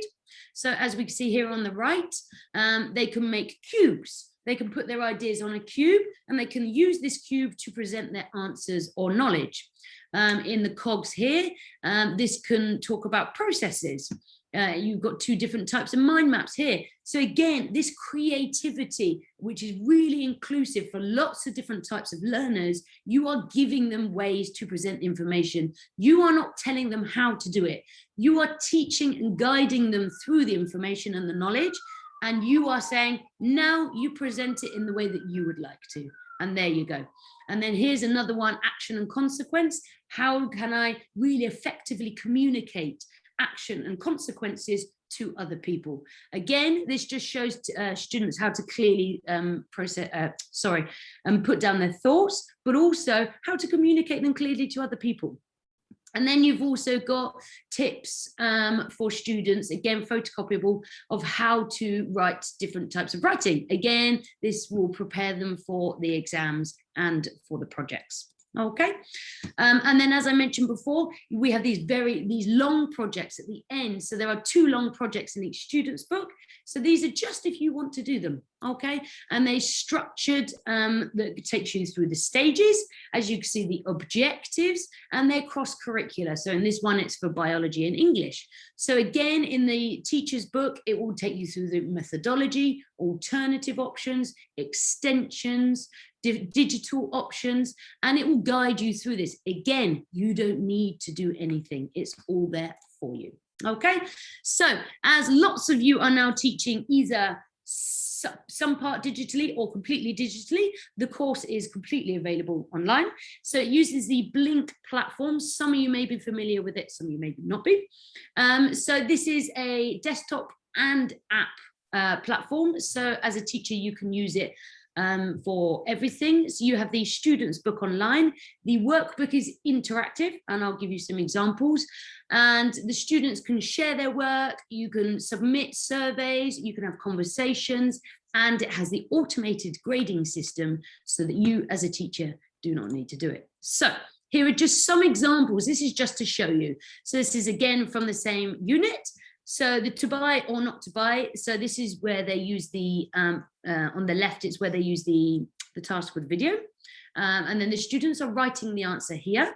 The middle example is the task where the students are critical thinking activity, and they select the answers.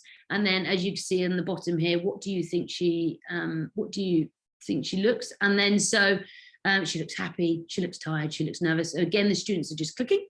Or here, as you can see on the right, students have to mark the stressed words. They can choose their color and they mark it, they highlight it. So it's got all of these functions for the students to be interacting with the workbook and the student's book just as they would in person. Again, here we've got, for example, describe the illustration. Again, your students can write into the box. And on the right, this is the reflection. The calm pink, the calm purple is the reflection. So this is, again, this is part of the workbook. And this is so students are reflecting on the task with the illustration. So the students will lose absolutely nothing by doing it digitally. In fact, you could argue they will gain. As teachers, using the digital version, you create a classroom online. So you give your class the class code. And then as you can see in the green, students do the exercises in classroom or at home. So this allows for the hybrid teaching as well, or, you know, the last minute, oh, we can't come into class, so let's move online. You automatically check the grades of the activities. And it filters it by factors of skills, reading, writing, listening, if you want to. And then you can click on your students' names to access their individual profiles. Let's have a look at let's just have a quick look at what that looks like. So here on the left, this is just an example. This is one student. So let's say they've completed an activity. So this is a list of the activities, and the system will automatically grade it for you. And then going over to the right, you will, the system automatically does a graph. And as you can see on the right, it gives the skills. So this student has done very well in vocabulary, but perhaps they need to, obviously in this example, because we haven't done a writing activity, but let's say the writing isn't quite so strong, or as you can see, the grammar isn't so strong. That's where you need to practice. So the platform is giving you as the teacher the information you need to be able to then find the gaps in knowledge or skills and then give that to your students. So again, that's done with the online platform, so it saves you time. Again, and these are just examples, you can send questions to you could do a survey with your students. So obviously I just did one here. Do you like the webinar? Yes or no? So you send that to your class and they can do a group survey. This is a really good thing to do pre or post class. It can prepare your students for a topic, or it can have them working and engaging with the lesson that they've just done. So what did they think of the mini challenge they did, for example? And you can send messages. So you can have classroom chats. It's all obviously completely controlled by you as the teacher. And you can add, you can tell them to do certain activities from the student's book or the workbook, or you can attach files and share them as well. So it has all of those functions for you. So just to summarize, the bloggers course, how does it help you for the project-based approach? The tasks are done by step. It's all been gradually built up for you. As we saw, the tasks teach the language and the different skills. The mini project puts it together, and then they do it again in lesson 2 to practice, and then that goes on to use the cultural knowledge and the cultural blog to then use in your challenge at the end. Okay. The vocabulary and grammar presentations, as we saw, the turquoise and orange boxes, they're there, they're clear, they're accessible because they're simple. Continued support. So as we saw, you've got the support at the end of each unit, and you've got the support at the end of the student's book as well. The workbook provides the group A, group B options, and it also provides the reflection. The teacher's book has preparation, method, the different levels and extension activities, as well as games for all of the units.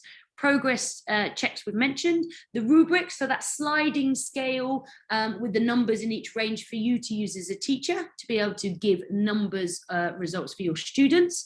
The reflection pages, the really key pause, which allows the information to percolate through and then be able to be used in the future. And then remember the presentation ideas in the teacher's book that you can photocopy. And then all of it is available on the desktop digital version or in the app as well. So we'll just have a quick, don't worry, this is quite a quick look at the dyslexia friendly aspects. Again, just to remind you, it's dyslexic friendly. So it just means it includes these types of learners. It will not exclude any other type of learner. Okay, so it's video lessons. As I mentioned, every unit has one video that the blogger has created. It's almost like, you have the kind of YouTube videos that teenagers do themselves. So it's this type of video. So, and then you've got different task types, the way that language is presented, which is clear and visual, as well as continually throughout the tasks, keywords in bold and background colors. What on earth am I talking about? I will show you. Different task types. So they are creative. So let's look at the right-hand side first. We've got the 2 circles here. So for example, this task is asking students, watch the video. And then take the information, and this is how you're going to compare these 2 people. Okay, so we've got the 2 women. They have different occupations or lives, obviously. And so obviously in the left, in Catherine, you say what's unique to Catherine. In the right, you say what's unique to Oprah. And in the middle, what do both of them share? So not only are students learning how to compare, they are doing it in a different style of presentation. This is extremely clear. And for some students, it's much easier for them to do rather than doing a list. So again, you're just showing them and teaching them different ways to present information. As I showed you before, the cube, so you've got a cube net, which is photocopyable, so students can find information. You have to find 6 points. You put 1 point on each side of the cube, you create the cube, cut it out and make it, and then you do a presentation with your class. Okay, this game, I always forget the name of this game, so I'm sorry. This yellow game, the card where you open and close, again, this might be good for young learners, or it might be just good as a revision task at the beginning or the end of a class, for vocabulary, grammar. So these varied task types are really good for including lots of different learner types. And again, they are all in the course for you to do. And the presentations, as you can see, the vocabulary and grammar here. So in the vocabulary, the highlighted letters are the stress of the word. So it's mother, father, parents. So this instantly is a visual, very clear, simple way of showing your students how to pronounce the words while they're learning them. And then on the right, we've got clear, segregated sections: on, at, in. So it's incredibly clear and it's highlighted in different colors. So this draws your students so their brain focuses on the clear point here. So obviously in the time expressions, the important part is the preposition on, at, in. And so you're helping their brain to be able to focus on one word so that they then can process that information and use it and remember it when they're talking about time expressions. Clear presentation. Now, for a lot of students' brains, and you will notice a lot of students, an overcrowded page is very overwhelming. because the student is already learning lots of new things. So if the information, as you can see here, is in straight lines, it's much easier for the brain to process. It also makes the brain feel calmer, hence me talking about the calm purple color for the reflection. As soon as the brain feels calm, it will absorb information. As soon as the brain feels panicky and overwhelmed, it will block all new information. So this just helps with the learning process. Visual presentation. So for example, here you can see in the circle, what answers do I need to, or what questions do I need to ask myself when I'm writing an email? Okay, I need to do who, what, where, when, and why. Again, the presentation, the visual presentation for a lot of learners is much easier to remember. And it's also a way of teaching them how to present information clearly for others themselves. Okay, keywords is really important for dyslexic brains. They struggle to understand long sentences. It's the brain, it cannot process too many words in a row. So therefore, the key words in bold focuses again the student on the key word. So as a teacher, that's really key, because you know when you're teaching, it's really important the action word: watch, read, look. That's what they need to know at the beginning of the task. What are they actually going to have to do? And again, this is really good teaching for exam questions. So when your students are in a panicky, nervous state in exams, they learn to focus on the key word. So by working through the course that every single key word is in bold, they have learned to do this without even really thinking about it. Background colors. Dyslexic brains, again, this is always individual. This is just a generalization. Many brains find it easier to process information if it's on a yellow or blue background. Okay, so obviously some people will prefer others, but this is as a general. The brain finds it easier to process than if it's on a white background, for example. So the key information, projects, challenges, grammar, reflection, they're all on these backgrounds to make this information really accessible for your students. And there we go. So that was kind of a whistle-stop tour of how to do your project-based approach and through with bloggers, and just a few ways of showing you how it supports your dyslexic students. I will, again, this is just an overview, so you have a quick reminder. It's always good to repeat the different levels there. And I think, yes, sorry, that is the end. So that's me saying thank you very much. So if there are any questions, I'll be more than happy to ask, or if that's the time. Thank you very much for listening, and I hope you enjoyed it and learned something about project-based learning. So thank you very much, Laura. Right, really insightful and thorough talk. I've got a question for you as a material writer, yeah, and a course book developer. So previously in my talk and in Galina's talk, we just looked at the issues teachers should consider when selecting a course book. Yes. My question is about publishers and authors. What things they're supposed to consider when they create a course? Yeah, maybe in a couple of words, we'll explain it, the key considerations. Cool, what a question. Have you got an hour? So just to check so as a course writer, the things we need to consider when writing a course, we need to consider the student, the teacher, and where this book is going to be used, and how to support. The really difficult thing is how to support as many teachers and learners and learning environments as possible without asking too much of a teacher or student. So offering as much support as possible for as many types of people and situations as possible. Okay. Thank you. It's in a nutshell. Yeah, I understand. Yeah. Thank you very much, Laura. Thank you. Thank you. Yeah. Okay.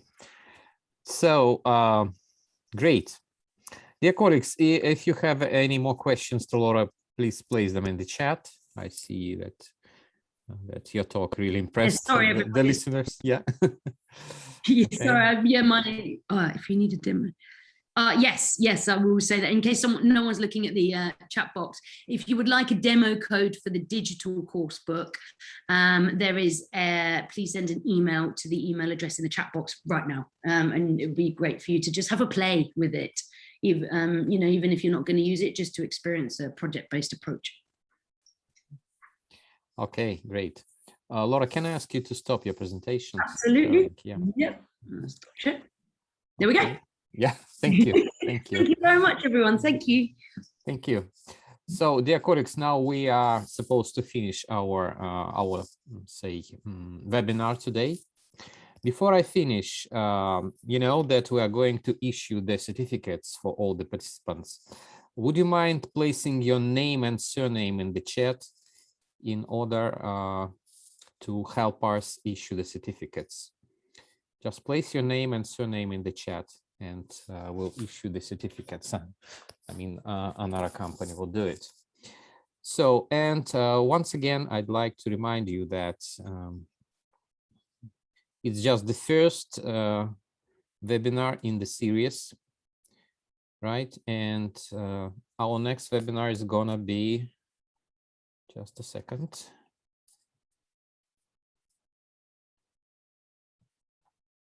Okay, it's gonna be on the 19th of November, and we'll be talking about advanced lesson planning. So lesson planning is I think it's a very important issue, and you've done, I suppose, hundreds and thousands of times. But we'll have a look at some advanced techniques how to plan your lesson. So, moreover, if you are interested in the paid option, which I mentioned about, interested in getting either удостоверение о повышении квалификации or диплом о профессиональной переподготовке, please place your email in the chat and we'll get in contact with you about the details. So thank you everybody for the participation, and we're looking forward, me and Galina, I suppose, and representatives for Onara company will be looking, actually we'll be looking forward to meeting you at our next webinar on the 19th of November. And of course, I'd like to say a big thank you to Galina and to Laura. Thank you very much for your commitment and for your interesting talks.